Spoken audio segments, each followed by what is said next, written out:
Ela tinha apenas 16 anos quando foi levada ao mercado de noivas de Sliven, mas não para se apaixonar. Era um contrato, um pagamento, uma sentença silenciosa por algo que ela nunca escolheu. Maria achava que sua vida terminaria ali, entre olhares que pesavam como mãos e sorrisos que escondiam jaulas. Mas ao segurar a mão de um estranho, ela começou uma fuga que ninguém estava pronto para aceitar. E o que parecia uma simples história de tradição se revelou um labirinto de mentiras, dívidas, ameaças e sobrevivência. Esta é a jornada realista, intensa e devastadora de uma jovem que ousou dizer não, onde todas disseram sim. Assista até o fim. Você não vai conseguir esquecer os últimos minutos. Ela acordou com o som das vozes na cozinha, murmúrios abafados, risos tensos, passos apressados sobre o chão de madeira gasta. Era sábado, o dia em que tudo mudava em Sliven, mas Maria ainda não sabia disso. Estava com 16 anos, os cabelos trançados de forma simples e os olhos grandes e escuros que já pareciam carregar um medo antigo. Aquela manhã estava estranhamente silenciosa em seu quarto, como se o ar hesitasse em tocar as cortinas. Ela vestiu a blusa de lã que coçava e desceu as escadas. Sentiu, ainda antes de chegar à cozinha, que o ambiente tinha mudado. A mãe estava sorrindo de um jeito que não era dela. O pai, que mal falava durante o café, parecia animado. E ao lado dele, havia um homem desconhecido, alto, de roupas urbanas, sapatos brilhando demais para alguém que supostamente era da vizinhança. Maria parou na porta e o homem virou o rosto para ela. Olhou-a como se já a conhecesse, como se já tivesse decidido algo. "Ah, aqui está a estrela da manhã", disse a mãe, puxando-a com doçura forçada. O pai se levantou e colocou a mão sobre o ombro dela, firme, como se a fixasse ali. O homem sorriu. Era um sorriso sem calor. Ele não estendeu a mão para cumprimentá-la. Apenas a olhou dos pés à cabeça e assentiu com a cabeça. Maria não entendeu o que estava acontecendo, mas sentiu o frio da manhã se instalar em seu peito. Mais tarde, sozinha no quarto, ouviu a conversa atrás da parede fina. Não havia mais risos, apenas números. 1.300 leva. E só porque é para hoje. Ela tem boa aparência e sabe cozinhar. É melhor que saiba. Vozes que discutiam seu valor como se fosse um animal. O pai não argumentava. A mãe dizia que seria melhor assim, que não havia outro caminho. Maria, imóvel na cama, percebeu que não estava doente de medo, estava apodrecendo por dentro. Um pedaço dela morria em silêncio, sem gritos, só com ausência. Na vila, todos conheciam as histórias. O mercado de noivas acontecia na praça de Sliven, perto das barracas de comida e dos tecidos coloridos. Era apresentado como uma tradição, um encontro de famílias.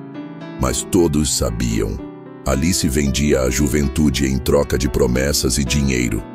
Algumas meninas até sorriam, eram ensinadas a sorrir. Mas Maria não era uma delas. Naquela noite, ela tentou falar com a mãe. Sentaram-se na varanda, as duas de mantas nos ombros, observando o céu limpo. Maria esperou que o silêncio cedesse. "Mamãe, você me vendeu?" A mãe demorou para responder. Não olhou para ela. "A vida não é como nos livros, filha. Às vezes, é melhor não ter escolha. Melhor para quem? Para quem fica, para quem sobrevive." O silêncio voltou, desta vez com gosto de despedida. A mãe chorava, mas mantinha os olhos secos. Era como se chorar fosse apenas um gesto mecânico, vazio de sentimento. No dia seguinte, Maria acordou com o vestido sobre a cama. Branco, novo, mas não bonito. Não era feito para ela. Era feito para ser mostrado, para ser visto. A avó ajudou a arrumá-la sem dizer uma palavra, apenas fazendo o sinal da cruz antes de trançar seu cabelo. Do lado de fora, o carro esperava. O homem estava no volante. O pai não apareceu para dar tchau. A mãe lhe deu um beijo na testa quase rápido demais. A porta bateu atrás dela e Maria se sentiu como alguém que havia deixado o corpo para trás. No caminho para o mercado, a cidade parecia uma pintura que ela não conseguia tocar. As árvores passavam como manchas, os rostos como sombras.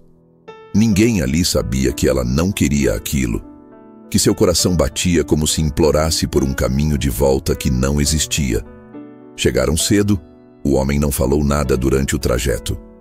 Quando desceu, abriu a porta para ela como se abrisse a vitrine de uma loja. A praça já estava cheia. Músicas tocavam, famílias conversavam, meninas eram conduzidas pelos braços. Maria foi levada até uma espécie de banco de exposição. Outras garotas esperavam ali, a maioria calada. Algumas choravam em silêncio. O homem afastou-se para conversar com outros, enquanto ela sentava. Um grupo de rapazes se aproximou e passou devagar, olhando cada uma como se escolhessem um animal no açougue. Um deles parou em frente a Maria. Sorriu. Ela desviou o olhar, mas sentiu os olhos dele queimando em sua pele. "Essa aqui é fresca", disse ele, rindo. "Nem sabe sorrir ainda."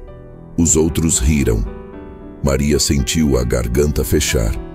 Ela queria gritar, correr, desaparecer, mas não se moveu. Ficou ali como uma boneca mal costurada, segurando o vestido com os dedos como se aquilo fosse proteção. O sol subia no céu e as negociações começavam. Um homem já perguntava pela idade de uma menina ao lado. Outro trazia um envelope grosso.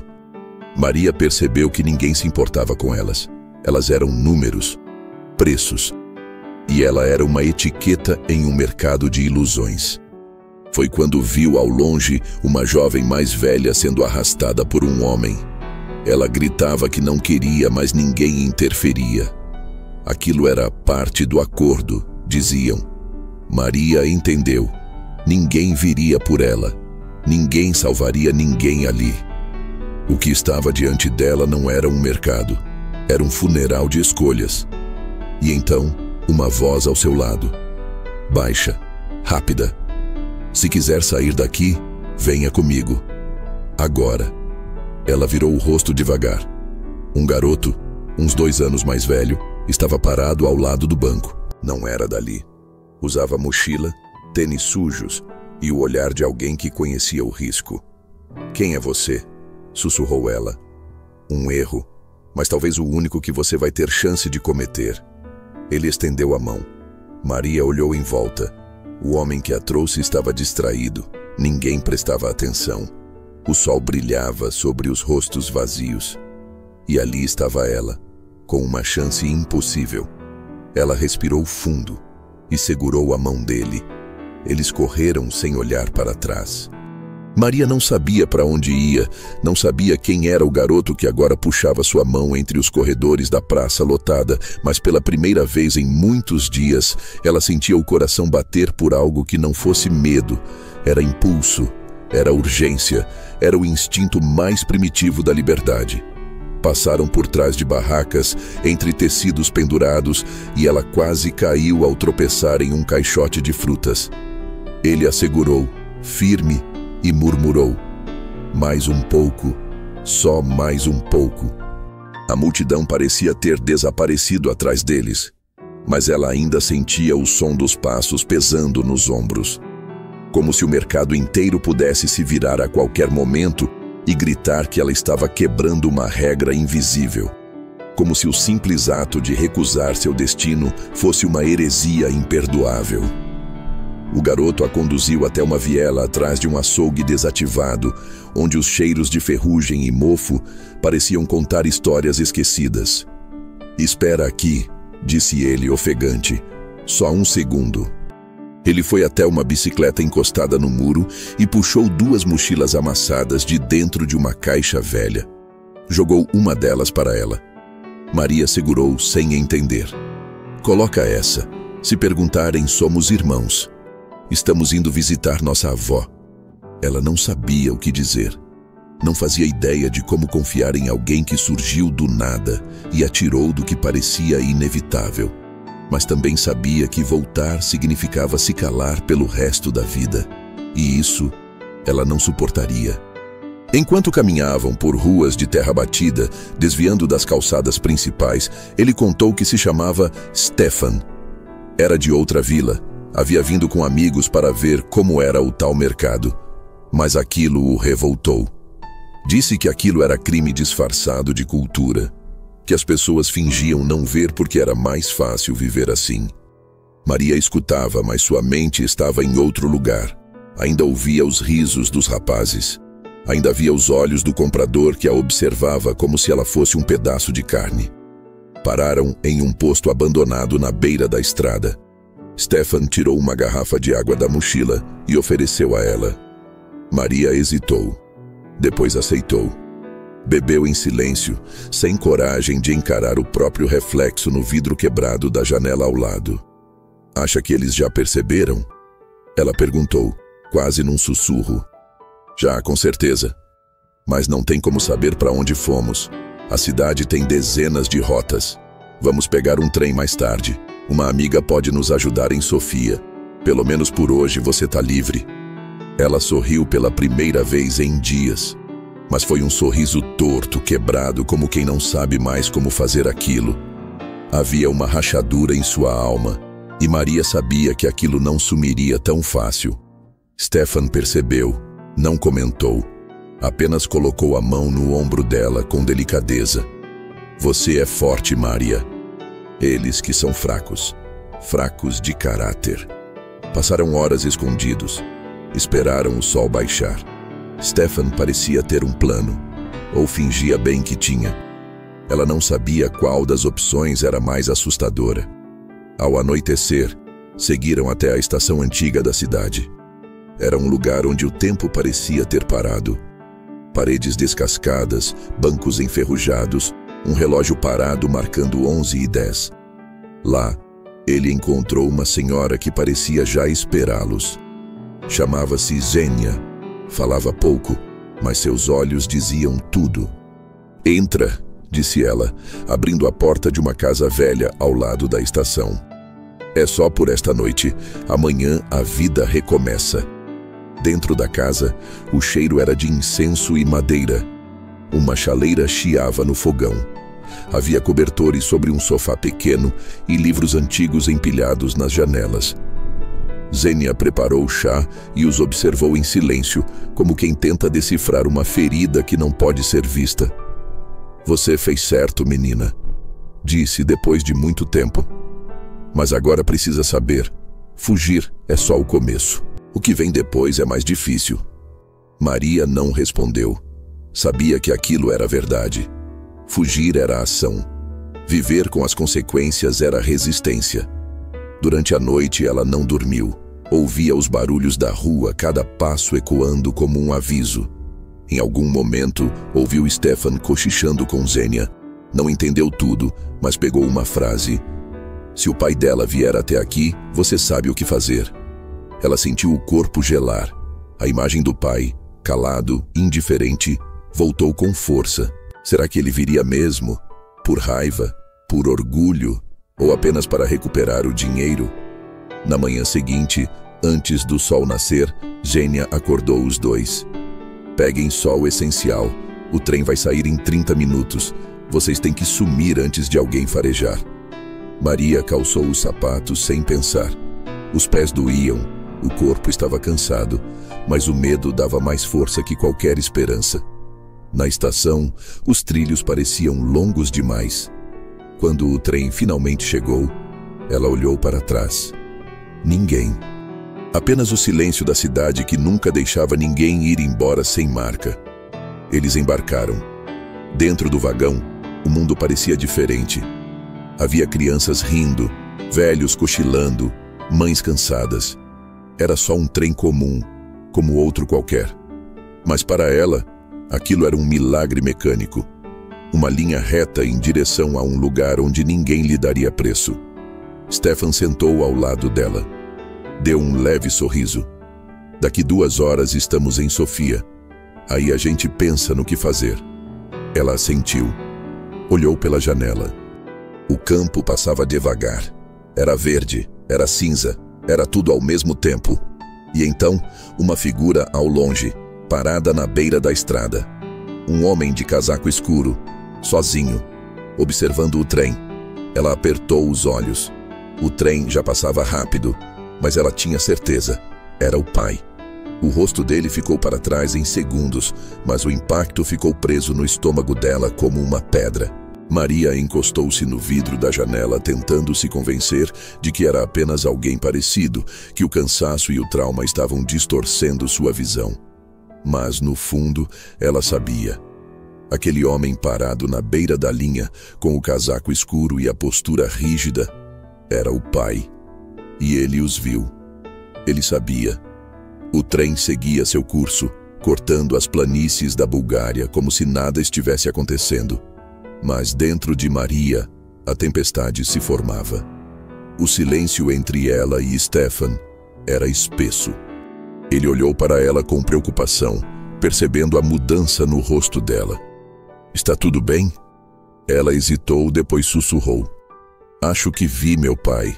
Ele estava lá, na estrada. Viu a gente." Stefan franziu o senho, olhou para a janela como se ainda pudesse enxergar o passado correndo atrás deles. Respirou fundo. Mesmo que tenha visto, ele não pode fazer nada agora. Você está em movimento. E quem está em movimento, Maria, é mais difícil de capturar. Ela queria acreditar naquelas palavras, mas não conseguia. O pai era um homem silencioso, sim, mas era do tipo que não precisava gritar para deixar claro que uma promessa havia sido feita. E ela sentia.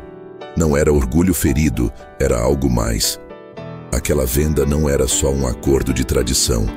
Havia algo mais por trás. Algo que ela ainda não sabia, mas que dava peso aos passos do pai e gravidade à sua ausência nas despedidas. Quando chegaram em Sofia, o mundo parecia outro. Gente demais, prédios demais, ruído demais. Maria sentiu o corpo encolher diante do tamanho da cidade. Desceram do trem e caminharam pelas plataformas lotadas até uma saída lateral, onde Stefan acionou uma mensagem no celular. Pouco depois, um carro velho estacionou e uma mulher de cabelo ruivo, rabo de cavalo firme e óculos escuros saiu do banco do motorista. "Vocês são os fugitivos?" disse, com uma voz rouca e carregada de ironia. "Entrem, antes que virem estatística." O nome dela era Kalina. Trabalhava com uma ONG de apoio a meninas vítimas de casamento forçado e tráfico humano. Havia crescido na periferia de Plovdiv e jurado, ainda criança, que nunca deixaria outras meninas passarem pelo que a irmã dela passou. Desde então, acolhia casos como o de Maria.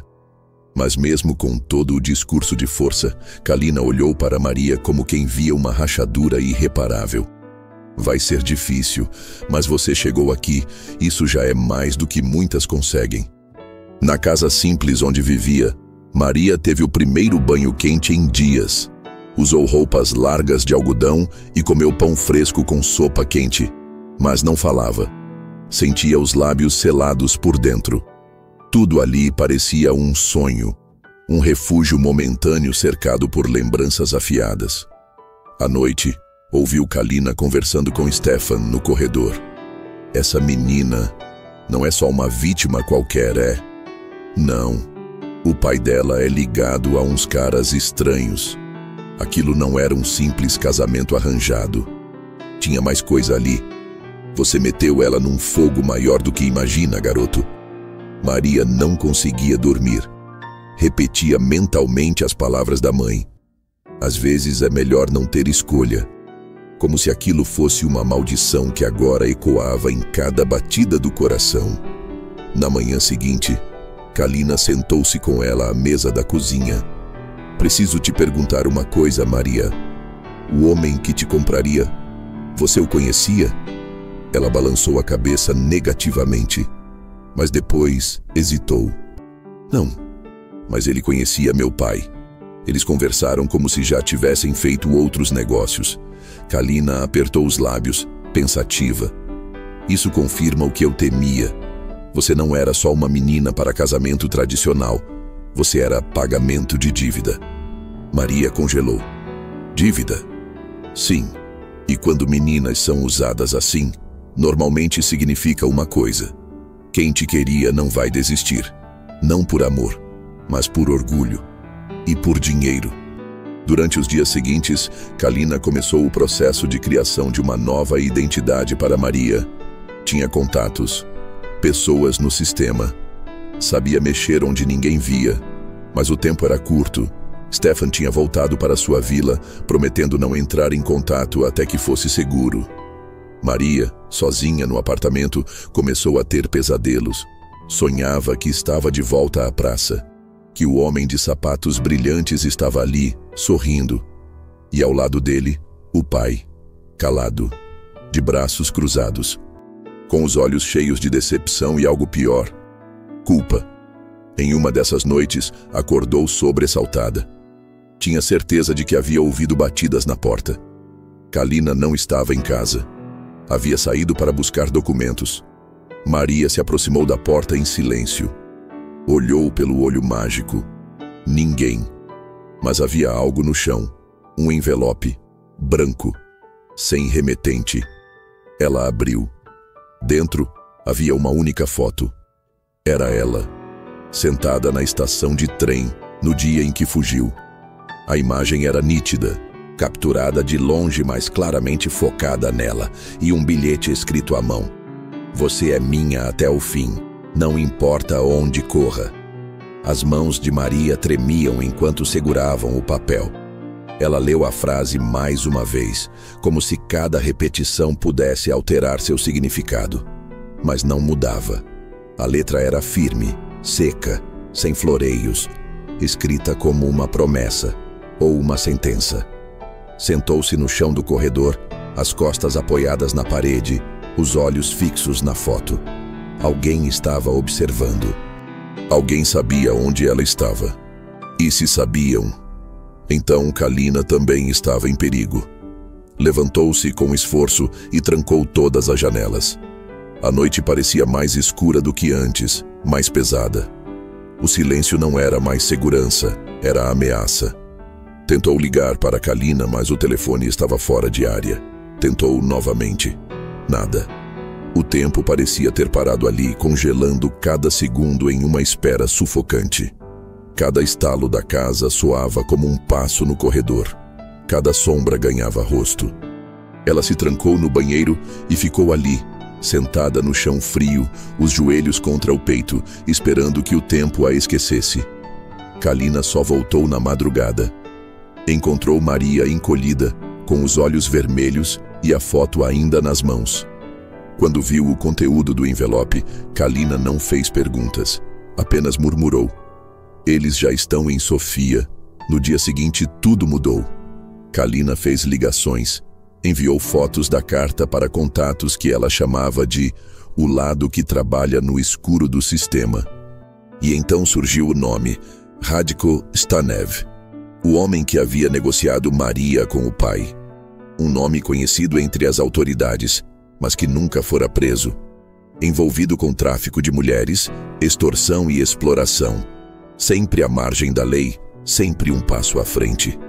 Mas desta vez, Kalina sabia, ele havia cruzado uma linha diferente. Quando um nome como o dele assina algo pessoal, não é só negócio, é obsessão. Maria ouvia tudo com o coração apertado. Cada nova informação era uma peça de um quebra-cabeça que ela nunca quis montar. Começou a lembrar de pequenos detalhes. O olhar do pai, a hesitação da mãe, o vestido branco dobrado sobre a cama. Tudo fazia sentido agora. Ela não era apenas uma filha, era a moeda de uma dívida que nunca pediu para existir. Kalina decidiu agir rápido. Preparou documentos falsos com a ajuda de um advogado que devia favores antigos. Um novo nome, Helena Petrova. Uma nova idade. Uma nova cidade. Tudo seria recomeçado, mas antes precisavam fugir de Sofia. Havia risco de estarem sendo vigiadas. E foi quando Maria ouviu a ideia mais assustadora desde que tudo começou. Vamos levá-la para Star Azagora. Há um abrigo lá, subterrâneo, antigo, esquecido, mas seguro. Esquecido por quem? Por quem não deve lembrar. Em poucas horas estavam na estrada. Um carro velho emprestado, a estrada coberta por neblina e o silêncio tenso entre as duas. Maria tentava manter os olhos abertos, mas a exaustão era maior. Em algum ponto do caminho, cochilou. Sonhou com o pai de novo, mas dessa vez ele não estava com raiva. Estava chorando e dizia: "Eu tentei te proteger, mas escolhi errado." Acordou com a voz ainda ecoando nos ouvidos. Chegaram ao abrigo ao amanhecer. Uma construção antiga, sob uma igreja abandonada. Lá dentro, paredes de pedra, camas metálicas e cheiro de umidade. Mas era seguro. E naquele momento, era tudo o que ela precisava. Kalina trancou a entrada principal com 3 correntes. Maria foi colocada em um quarto pequeno, com uma cama e uma janela que dava para o nada. Pela primeira vez, dormiu sem interrupção. Do lado de fora, no entanto, o jogo avançava. Na delegacia de Sofia, um homem entrou usando paletó escuro e uma pasta preta. Pediu para falar com o comissário responsável. Disse que tinha uma denúncia de desaparecimento. Mostrou uma foto de Maria. Disse que era sua filha, que havia sido sequestrada por uma mulher com antecedentes criminais e envolvimento com falsificação de documentos. O nome da mulher? Kalina Petrova. O comissário fez perguntas. O homem respondeu com calma. Mostrou o registro da menina, uma certidão antiga, um boletim médico. Tudo parecia legal. Tudo parecia oficial. "Vamos investigar", disse o comissário. O homem agradeceu, sorriu de leve e saiu. No corredor da delegacia, tirou o celular do bolso e digitou uma única frase: "Ela está escondida. Em breve saberei onde." De volta ao abrigo, Kalina preparava o plano final. Disse a Maria que ela deveria viajar dali a 2 dias, sozinha, para outro país.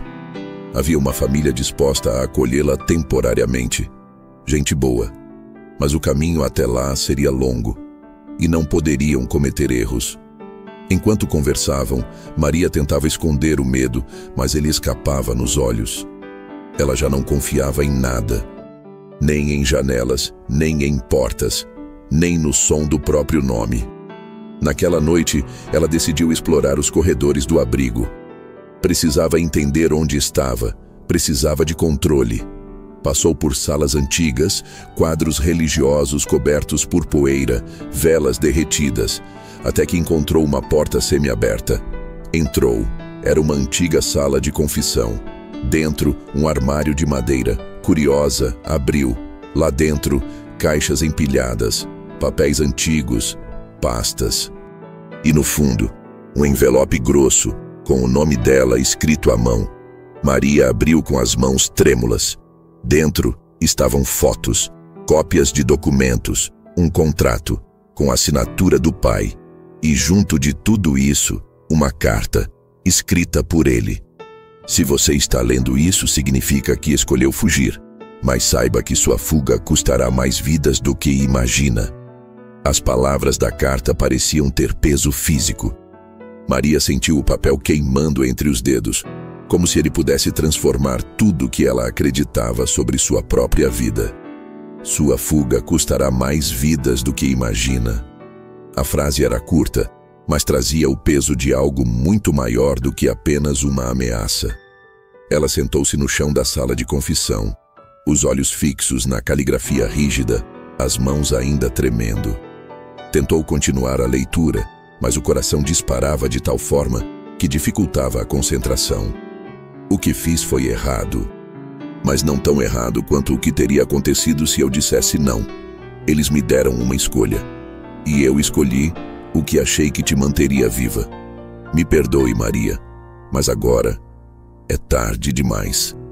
Ela não sabia se chorava, se gritava, se rasgava o papel. O pai não era só cúmplice, Era refém também. Havia alguém acima dele. Alguém que colocava o próprio sangue como garantia de um silêncio comprado. Maria sentiu o mundo desmoronar de novo, não em gritos, mas em rachaduras lentas e surdas. Seu pai não a vendeu apenas por dinheiro, vendeu por medo. Kalina entrou na sala ao ouvir o barulho do armário sendo fechado. Viu o envelope nas mãos de Maria. Aproximou-se em silêncio, sentando-se ao lado dela. Leu os olhos da menina antes mesmo de ler o papel. Ele te deixou isso? Maria assentiu, sem conseguir falar. Kalina pegou a carta com cuidado, como quem manipula uma peça de evidência. Leu em silêncio. Quando terminou, ficou parada, imóvel, olhando para o nada. Ele estava tentando te proteger, à maneira dele, mas isso só mostra o quão fundo essa rede vai. O que isso significa, Kalina? Que não era só uma dívida. Seu pai fazia parte de algo maior. Uma teia, um esquema. E você era o pagamento final. A menina perfeita, jovem, bonita, obediente. Eles te prepararam desde cedo e quando chegou a hora, você virou o preço a ser pago. Maria sentiu náuseas. Lembrou de todas as vezes que foi impedida de sair sozinha. Dos conselhos da mãe para sempre se vestir com modéstia. Do medo constante de errar, como se cada passo errado fosse punição para alguém além dela. Eles a moldaram, criaram uma prisão e a chamaram de lar. Naquela noite, enquanto Kalina tentava descobrir como romper com aquilo, Maria sonhou com a infância. Mas tudo estava distorcido. A mãe penteava seus cabelos com fios de ferro. O pai costurava seu vestido com agulhas flamejantes. E uma sombra, atrás da porta, observava sem rosto. Acordou ofegante, coberta de suor, e percebeu que alguém havia mexido na janela do quarto. Havia marcas de dedos no vidro embaçado. Mas por fora, do lado de fora, e ela estava em um abrigo subterrâneo. No mesmo instante, Kalina entrou no quarto, ofegante. Precisamos ir. Agora. Maria não questionou. Apenas se levantou e calçou os sapatos.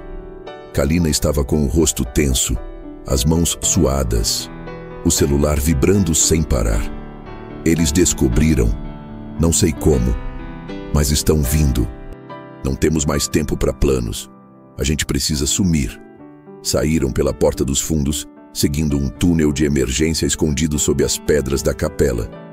O caminho era escuro, abafado, e o som das próprias respirações era tudo o que Maria conseguia ouvir.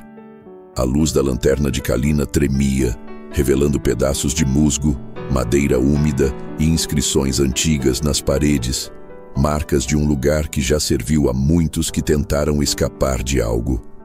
O túnel os levou até uma entrada escondida em um cemitério antigo. Saíram por entre túmulos quebrados, cruzes enferrujadas e uma neblina que parecia esperá-las ali. Kalina tinha um carro escondido atrás do muro dos fundos. Entraram e seguiram rumo à estrada secundária. Maria não perguntou para onde iam. Já não importava. Desde que fosse longe. Desde que não tivessem que voltar. Durante a viagem, Kalina revelou o último plano: cruzar a fronteira com a Macedônia. De lá, encontrar um contato que poderia levá-las a outro país. Uma identidade nova, uma vida nova. Mas enquanto falava, Maria percebeu que Kalina olhava para o retrovisor mais do que para a frente. Estamos sendo seguidas? Ela perguntou quase sem voz.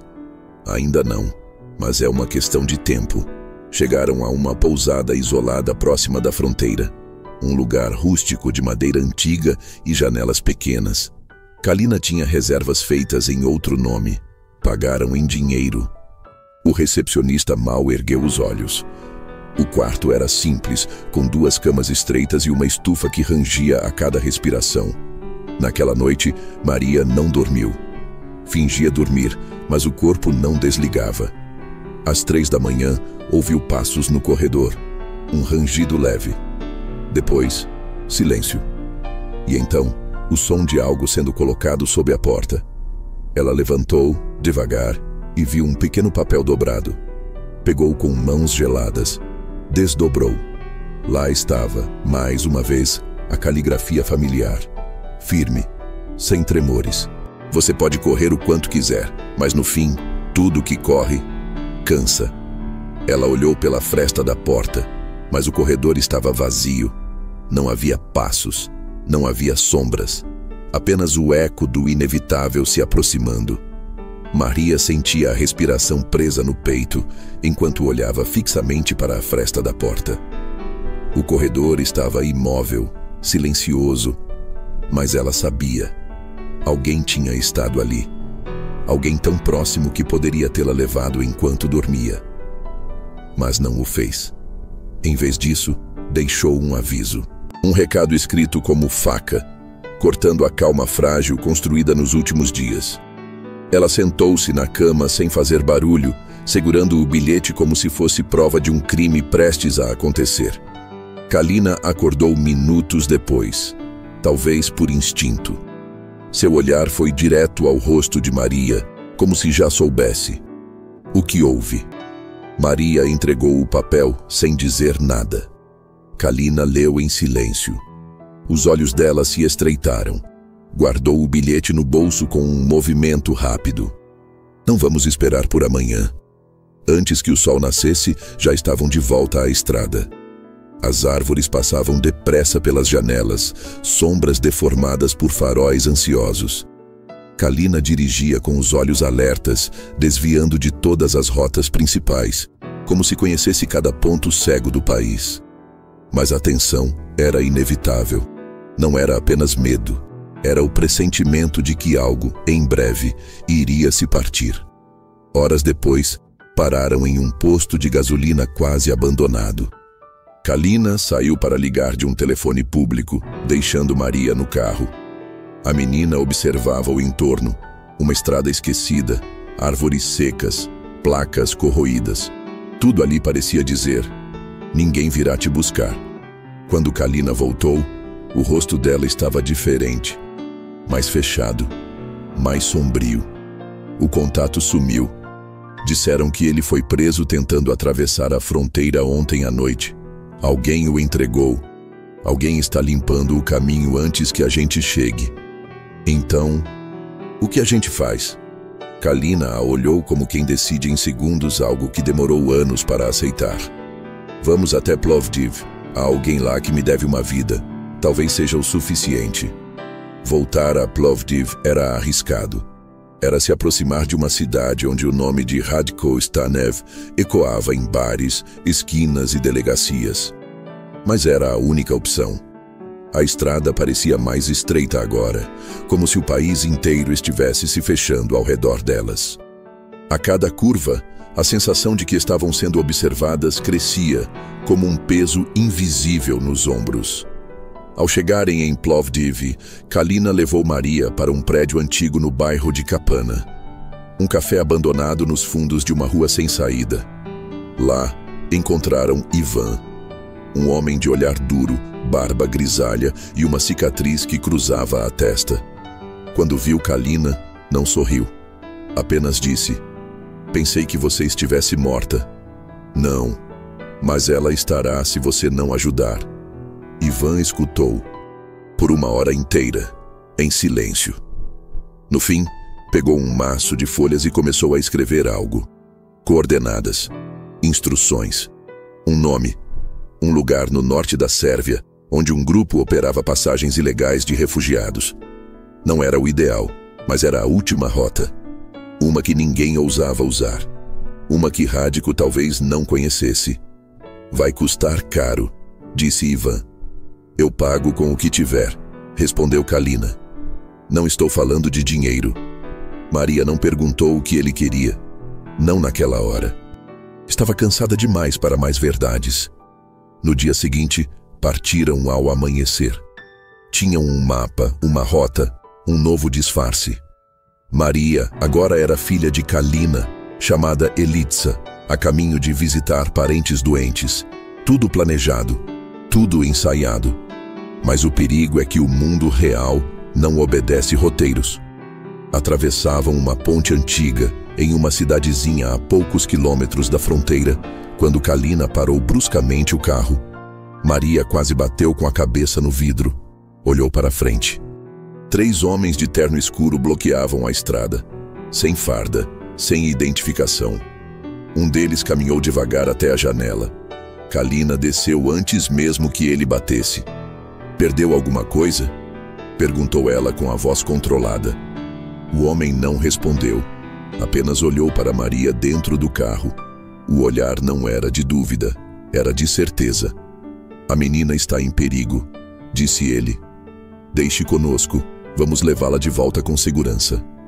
"Ela está comigo", respondeu Kalina firme. "Você sabe que isso não vai terminar bem, não para ela, nem para você." Maria observava tudo de dentro do carro, os dedos cravados no estofado, o coração disparado como um alarme constante. Um segundo homem se aproximou. Tocou o retrovisor, como se inspecionasse um animal em fuga. Kalina sabia que não conseguiria sair dali sem lutar. E lutaria.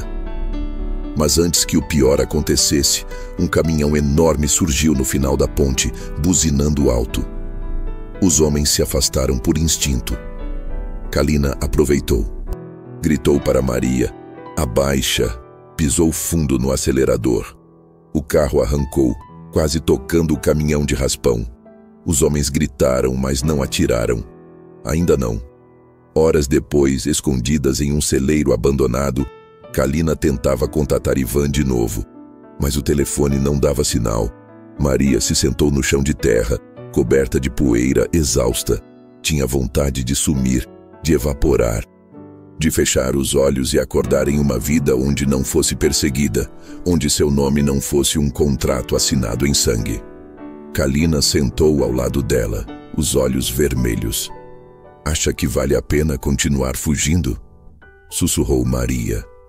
"Acha que vale a pena desistir?" O silêncio respondeu por elas. No fim, ambas sabiam. Não havia volta. Naquela noite, Maria acordou com o som de um telefone tocando. Era o celular de Kalina, um número desconhecido. Kalina atendeu. A voz do outro lado era baixa, metálica. "Você correu bem até aqui, mas sabe como termina. A menina volta, ou você paga o preço." E antes que Kalina pudesse responder, a ligação caiu. A bateria do celular de Kalina morreu segundos depois da ligação, como se o próprio aparelho tivesse desistido de continuar. O silêncio que se seguiu não foi comum. Era pesado, quase físico, como se tivesse corpo e peso e presença. Maria olhava para Kalina esperando uma reação, mas a mulher permanecia imóvel, encarando a tela preta com olhos de quem já sabia que aquilo não era só uma ameaça. Era o aviso final. "Ele não está mais só atrás de você", disse Kalina, sem tirar os olhos do nada. "Agora ele quer me quebrar também." O celeiro estava frio naquela madrugada, mesmo com os feixes de palha sobre os corpos.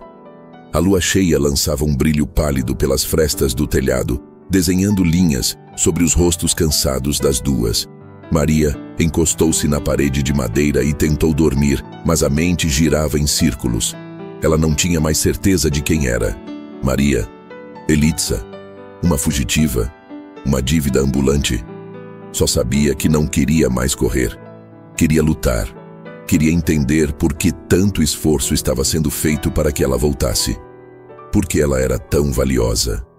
Na manhã seguinte, Kalina a levou até uma casa de campo isolada, em uma vila desativada ao norte. Um antigo ponto de resistência usado décadas atrás para proteger dissidentes. Agora, serviria a elas. No porão havia equipamentos velhos, rádios antigos, documentos queimados pela metade. Maria observava tudo como se estivesse dentro de um filme. Mas a dor nas pernas, o gosto metálico da garganta e a cicatriz recente no braço diziam que aquilo era real. Enquanto Kalina fazia contato com um novo intermediário, um ex-jornalista expulso do país por denunciar redes de tráfico humano, Maria explorava o segundo andar da casa. Encontrou um quarto antigo, com uma cama coberta por um lençol bordado, paredes com marcas de pregos onde fotos um dia estiveram, e um espelho rachado. Ao se ver ali, fragmentada, teve um estalo. Tudo o que viveu não foi em vão. Cada fuga, cada cicatriz, cada lágrima, a transformaram. Ela não era mais a menina do vestido branco. Era algo novo, algo mais forte, mais perigoso até. Naquela tarde, chegaram notícias ruins. O jornalista que ajudaria a criar uma nova rota fora sequestrado. O corpo foi encontrado nas margens do rio Scar, com sinais de tortura. Nenhum documento, nenhuma pista. Kalina sentou-se à mesa da cozinha com os olhos perdidos. Abriu um maço de cigarros velho, tirou um, mas não acendeu. Apenas segurou entre os dedos como um símbolo do que resistia para não quebrar. Ele está limpando tudo, um por um. Qualquer um que cruze o caminho entre ele e você, Maria. Eu achei que podia vencê-lo, mas agora vejo que a gente não está lutando com um homem. Estamos lutando com uma sombra. E a sombra está em todo lugar. Maria não chorou. Apenas assentiu com a cabeça, os punhos fechados sobre os joelhos. Já não era mais sobre medo. Era sobre enfrentamento, sobre não ser apagada. Naquela noite decidiram não dormir. O plano era sair às 3 da manhã, atravessar uma zona de mata densa até um ponto de encontro com um agente internacional que poderia levá-las a um local seguro. Era a última carta. Se falhasse, tudo acabaria ali. Mas quando Maria foi buscar a mochila no quarto, percebeu que algo estava errado. A janela estava entreaberta e no chão, perto da cama, havia pegadas, pequenas, imundas, recentes. Desceu correndo. "Kalina! Alguém esteve aqui! Dentro!" Kalina se levantou num salto, pegou a faca de cozinha que mantinha escondida e olhou em volta. O ar parecia mais gelado, o silêncio mais denso. E então, um barulho no porão. Elas se entreolharam. Kalina desceu primeiro. A lanterna tremia na mão dela. Maria seguia logo atrás. O porão cheirava a umidade e óleo antigo. A luz revelou as caixas, os sacos de arroz, o armário com rádios velhos e então, a parede. Uma mensagem, escrita com carvão. "Ela já me pertence, sempre pertenceu e vocês a levaram." Kalina avançou até a parede tocando o carvão ainda fresco. "Isso foi agora." "Então ele esteve aqui", disse Maria com a voz embargada. "Ou ainda está." De repente, um estalo no andar de cima. Um rangido leve, como passo sobre madeira. As duas se viraram ao mesmo tempo, a lanterna oscilando no escuro. Subiram correndo. A casa estava vazia, mas a porta dos fundos, entreaberta. No batente, um lenço. Era o lenço de Maria, aquele que ela usou no dia do mercado. Estava limpo, dobrado com cuidado como uma lembrança devolvida. Do lado de fora, a noite era um vulto em movimento. Kalina saiu armada. Maria a seguiu até a trilha. Mas ninguém estava lá. E então, o som, o motor de um carro. As duas correram em direção à estrada de terra, mas chegaram tarde demais. No meio da estrada, apenas as marcas de pneus fundas na lama.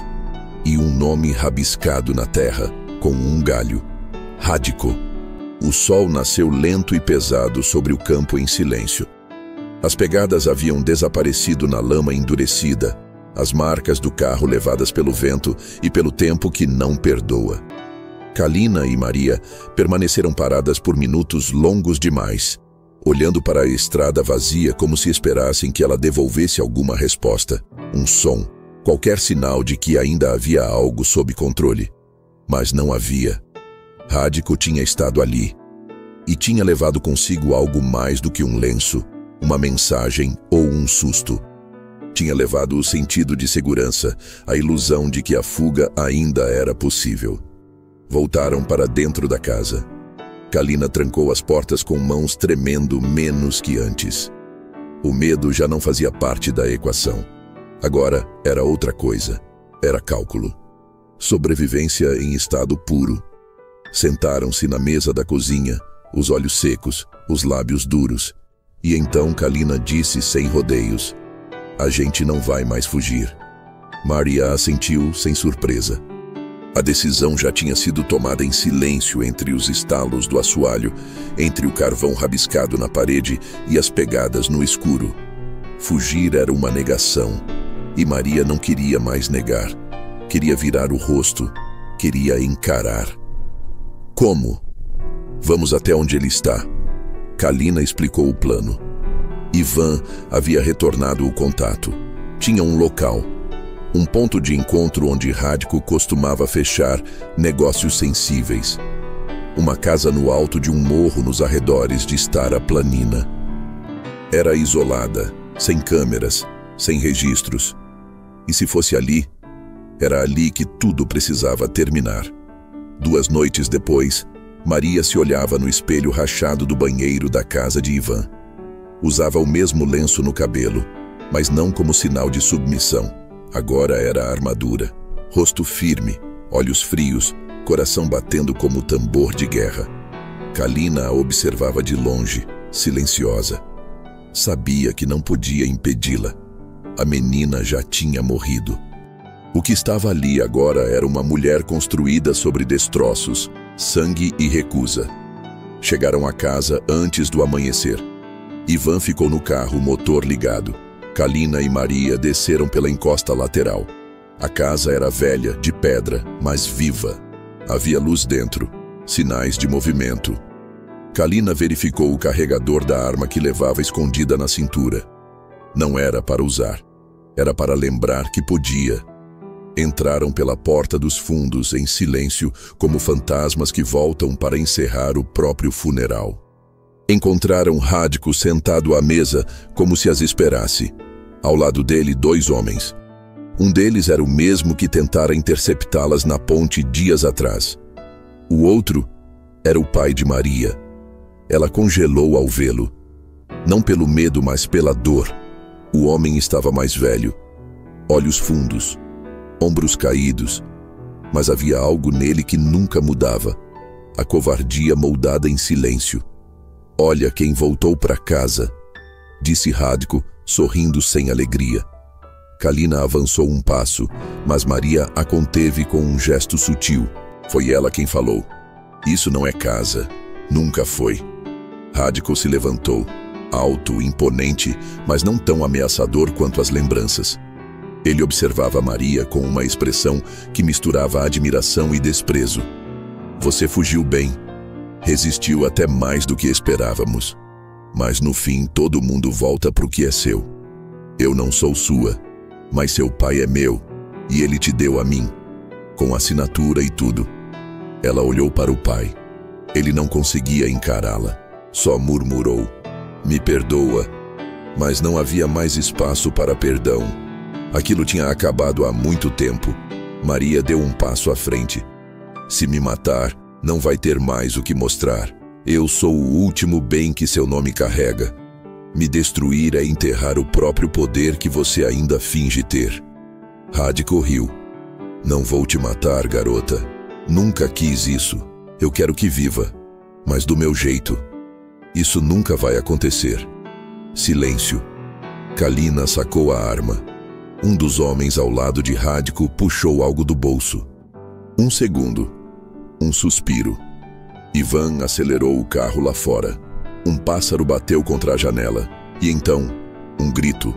Um disparo. Mas não foi Kalina quem atirou. Foi Maria. A arma estava com ela desde o início, escondida sob o lenço. Um presente de Ivan, que Kalina não sabia que ela havia aceitado. O tiro pegou Radko no ombro. Ele caiu para trás, berrando. Os outros homens reagiram tarde demais. Kalina os imobilizou com a rapidez de quem já não tinha mais medo de morrer. Maria apontou a arma para o pai, mas não atirou. "Eu sou livre, e você é só um nome assinado com medo." Ela saiu da casa enquanto os gritos ecoavam pelas paredes. Kalina a seguiu. Ivan já esperava com o carro em movimento. Partiram. Na estrada de volta, Maria não chorou, Não gritou. Apenas olhou para o horizonte com os olhos de quem não queria mais fugir. Não precisava.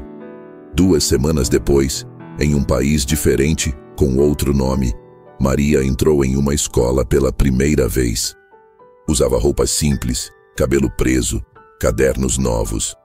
Ninguém ali sabia de onde ela vinha. E ela não contou. Mas todos perceberam algo diferente nela.